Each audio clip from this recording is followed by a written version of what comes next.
భాగంగా ఉన్నటువంటి సింధు లోయ ప్రాంతంలో ప్రస్తుత ఆఫ్ఘనిస్తాన్ దేశంలోని గోర్ రాష్ట్రంలో అక్కడ మూలాలు ఉన్నటువంటి జాతి సింధు నది నుంచి ఢిల్లీ వరకు సుమారు 200 సంవత్సరాలు పాలించినటువంటి బంజారా జాతి దేశానికి అందించినటువంటి మంచి దేశభక్తి గల ఏదైతే రాజులలో ఒకటి పురుషోత్తముడు, రాణా ప్రతాపుడు, జయసింగ్ రాఠోడ్ గారు, అలాగే సవాయి మాన్ సింగ్ గారు, వీళ్ళతో సహా ఎందరో మంది మహారాజులు సింధు నది నుంచి ఢిల్లీ వరకు పాలించడం జరిగింది.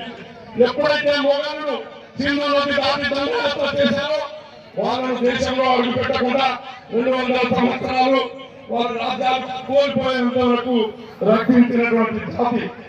దాని తర్వాత ఈ జాతిని ఓడించి ఎప్పుడైతే మొఘలుడు ఢిల్లీని ఆక్రమించుకొని పరిపాలించడం మొదలు పెట్టారో అప్పుడు ఈ జాతి పాలకులుగా ఉన్నటువంటి జాతి వ్యాపారస్తులుగా మారడం జరిగింది.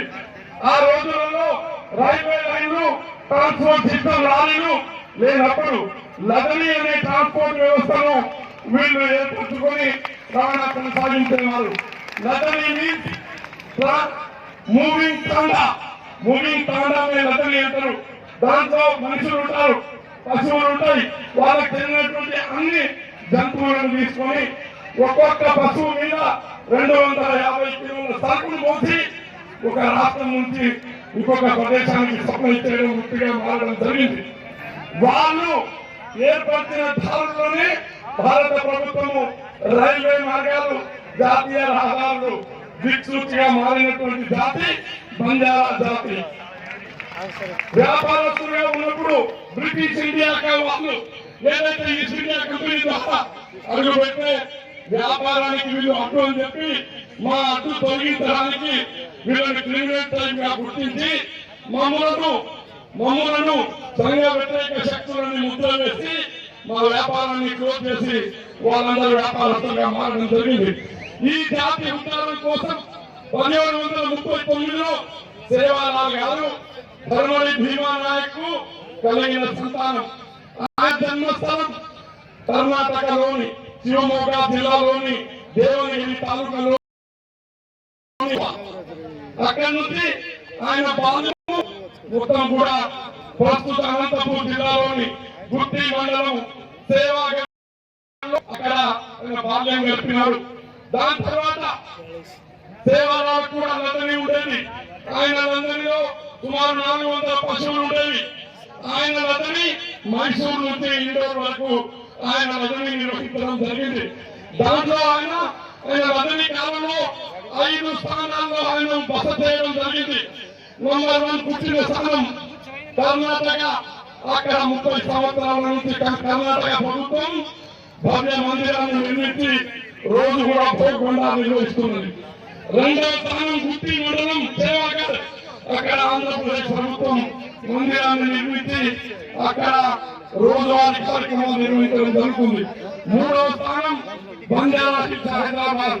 దానిలో భాగంగా 800 ఎకరాల నిజాం నుంచి పొందిన ప్రదేశంలో కూడా కేసీఆర్ గారి ఆధ్వర్యంలో అక్కడ కూడా ఒక బంజారా భవన్ 10 కోట్లతో 5 ఎకరాల్లో నిర్మించి అక్కడ కూడా కార్యక్రమాలు కొనసాగుతున్నాయి.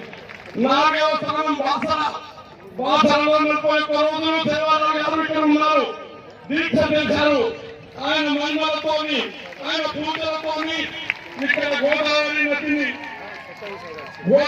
నదిని స్తంభించి పశువులు నదిని దాటించారు. అయితే దురదృష్టం ఏంటంటే 5వ స్థానమైన సమాధి పొందిన ప్రాంతం సేవాగఢ్ మహారాష్ట్రలోని వాసిల్ జిల్లాలో.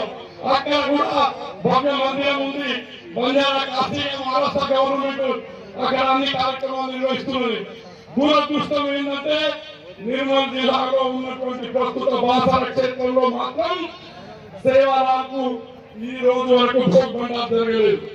ఈ రోజు జరిగింది, కొన్ని క్షేత్రం నీకు జరిగింది, మా ప్రేమ్ సింగ్ మహారాజ్ క్షేత్రం నీకు జరిగింది, మా బంజారా ముక్కు బిడ్డల క్షేత్రంపైకి జరిగింది.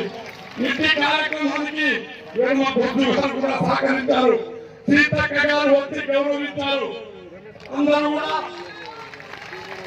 అశోక్ చౌహాన్ గారు వచ్చి సేవాలను గుర్తించారు. అన్ని జిల్లాల నుంచి ఆంధ్ర వాళ్ళు వచ్చారు, తమిళనాడు వాళ్ళు వచ్చారు, కర్ణాటక వాళ్ళు వచ్చారు, మహారాష్ట్ర వాళ్ళు వచ్చారు. మేమందరం కోరేది ఏంటంటే, అమ్మ సీతక్క గారు, మీరు జిల్లా మంత్రులు, మీరు 12 కోట్ల భారతదేశంలో ఉన్న బంగారాలు, ఇక్కడ సౌత్ ఇండియాలో 8 కోట్లు ఉన్నారు, తెలంగాణలో 40 లక్షల మంది ఉన్నాం. అందరూ కలిసి ఇక్కడ ఒక భూఖండ కార్యక్రమం కోసం, సేవాల కోసం 5 ఎకరాల భూమి కేటాయించి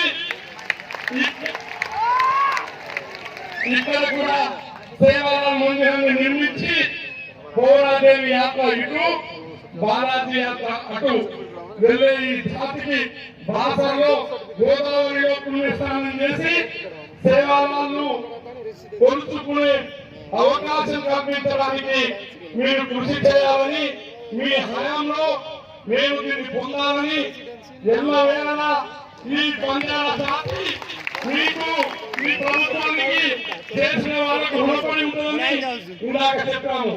కర్ణాటకలో 30 సంవత్సరాల కింద మాకు తెలియదు, కానీ మేము వాళ్ళను ఈరోజు గౌరవిస్తున్నాము. అక్కడ ఉమ్మడి ఆంధ్రప్రదేశ్ లో అక్కడ ఏ ప్రభుత్వం ఇచ్చిందో, ఏ పార్టీ ఇచ్చిందో మాకు తెలియదు, కానీ చెప్పుకుంటున్నాము. హైదరాబాద్ లో బంగ్లాదేశ్ లో మన తెలంగాణ ప్రభుత్వం ఇచ్చిన పేరు చెప్పుకుంటున్నాము. మీరిస్తే మీ ప్రభుత్వం పేరు, మీ పేరు మేము తీసుకుంటానికి మాకు ఎలాంటి ఏది అవసరం లేదు. ఈ జాతి అందరికీ అమ్మ సీతక్క గారు ఆల్రెడీ మీరు ఎస్సీ నియోజకవర్గంలో బంగారు భవన్స్ కట్టిమని ఆదేశాలు ఇస్తారు. మా మొత్తం ప్లేన్ 119లో 12 తీసేస్తే ఉండేది, 119లో 12 తీసేస్తే 107 ప్లేన్ లో ఉన్న నమ్మడందరికీ బాసరలో చేసినట్టే అమ్మా. అవునా కాదా? స్టేట్ మీద ఉన్న చేతులు ఎత్తారా? ఉన్నందరూ కూడా తప్పకుండా వస్తారా? మీ బాధ్యత ఇక్కడ ఉన్న నాయకులందరికీ మేము మీ మీద ఉంచి పాదాభివందనం చేస్తున్నాము. మీరు మా కోరిక నిర్వహించి ప్రభుత్వం తరఫున సేవలు పూజించబడేటట్టు, మా బంగార జాతికి కుసక్తి దొరికేటట్టు చేయాలని కోరుకుంటూ నా అవకాశాన్ని నేను ముగిస్తున్నాను.